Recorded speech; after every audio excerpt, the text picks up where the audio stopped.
Hello and welcome to another edition of What You Drinkin'. I'm Steve Quirk, president of Quirk's Media.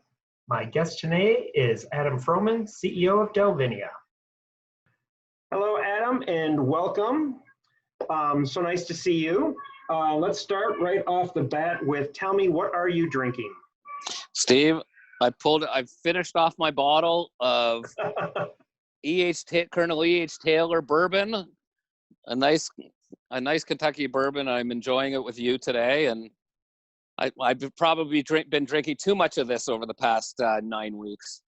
That's all right. That's, to be expected, I guess, a little bit. I am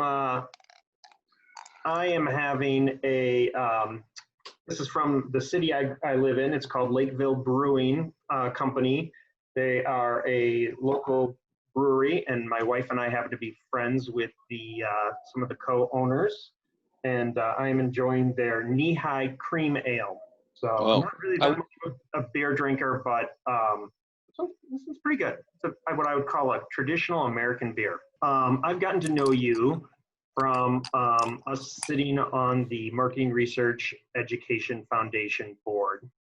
Something you and I are both passionate about is giving back of both financial as well as of our time. Talk a little bit about the importance it is for you and your company about philanthropic work and giving. Well, okay, so I'll do it from two levels. I'll do it from us as a company, and then I'll do it particularly from why I chose the MRAF. So Perfect. As a company over the past 20 years, having been through building a business as an entrepreneur, getting kicked on my ass a couple times, getting up, fighting through, and, eventually realizing, success that I can actually make a difference and help others. You realize that if you aren't taking care of those around you, and supporting the next generation or supporting those that are less fortunate, you're really missing out on what's important in life. And I guess it's my family values that I've had and been brought up with. Where my parents have always been very supportive and giving, and my, it's, being part of the Jewish community, it's at our roots to give back. But so I've always looked at it right across from, how can we help those less fortunate? How do I help students, the next generation, move up? How do I help, others who are trying to advance themselves? And I think it's, I never think that I'm so important that I can't stop and give back. So that's been at my DNA. When we came into the U.S. And with Methodify, we started really kind of pushing our agenda. I started meeting people like a Meryl Dubrow and a Steve Schlesinger and yourself. And, and I started seeing these people that, they're really successful. You're all very successful in your businesses, long-time businesses, but you've decided that, it's sort of that kindred spirit, that helping to give back within your industry, but also beyond the industry. And not that you just give back, you don't hesitate to invest in it and put your money up, which I've always done. And I find that I'm often feel alone, that when I'll step up and I don't hesitate to put money into something, that I don't necessarily have a group of people that think that way. And I got invited by Steve to a cocktail party in New York, and Raj Manocha and I came down to New York to a cocktail for the MREF, and we just talked about it. And, seeing what a guy like Steve Schlesinger does, that he doesn't look to be thanked for. He's very involved. He's very humble about it. Seeing, people like a Merrill that I've gotten to know, he's not involved with the MREF directly, but I've seen what he's done in the Insights Association, what he does at Michigan State. And these people became my friends. And I just said, well, you guys are involved in this, and Steve invited me down to this cocktail party. I love the idea of the MREF helping to advance the next generation or give back to those less fortunate, like what they're doing in Haiti.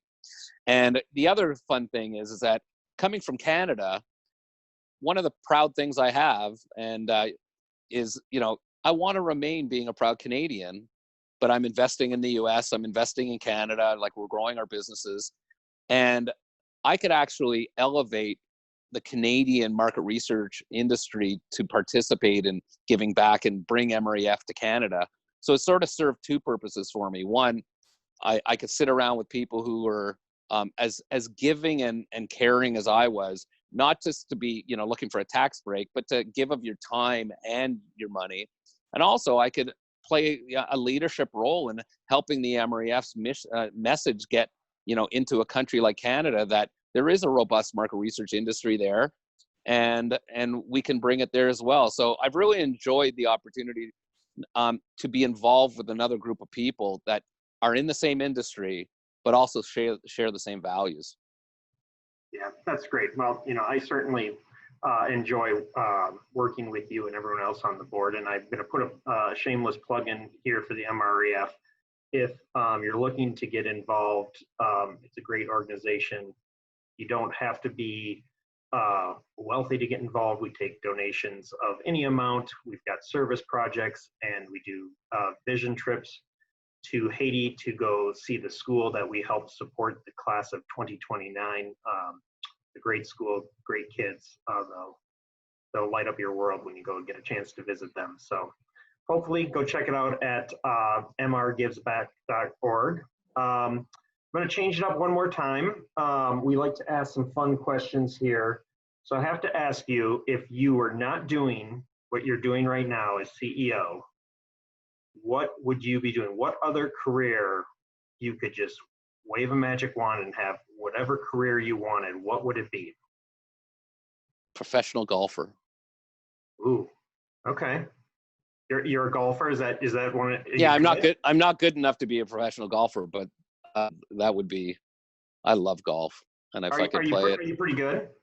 Yeah, I'm at like a 9-10 handicap, but it's sort of but not near. And also, I'm way past the age of ever caring anymore. But golf is my therapy, and it's my release, and it's I've been playing it since I was 15 years old, and it's a strategy game to me.